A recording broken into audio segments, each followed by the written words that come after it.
জর্ডানের সাথে আর্জেন্টিনার শেষ ম্যাচে মেসির সেই চোখ ধাঁধানো ফ্রিকিক আমাদের এখনো চোখে ধাঁধিয়ে রয়েছে। লাস্টের মিনিটে মেসি যে ফ্রিকিকটি নেয় সেটি জর্ডানের গোলকিপারকে বোকা বানিয়ে দিয়েছিল। এই সেম ফ্রিকিকটি আমরা দেখেছিলাম 2019 সালে। ইউসিএল নাইট লিভারপুলের বিপক্ষে খেলছে বার্সেলোনা, দুই টিমের ক্রুশাল মোমেন্ট। এমন সময় মেসি পেনাল্টি বক্সের একটু বাইরে একটি ফ্রিকিক পান।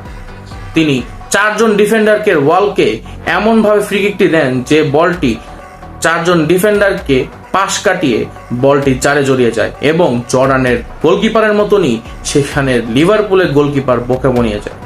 এই সেম দুটি জিনিস দেখে আমরা বুঝতে পারি মেসি এখনো পর্যন্ত বয়স হয়ে গেছে ঠিকই, কিন্তু তার যে ফ্রি কিকের যে ধার, সেই যে ফ্রি কিকের একটি আর্ট, সেটি এখনো পর্যন্ত রয়ে গিয়েছে। এর জন্যই মনে হয় মেসিকে বলে the all time greatest player in the earth.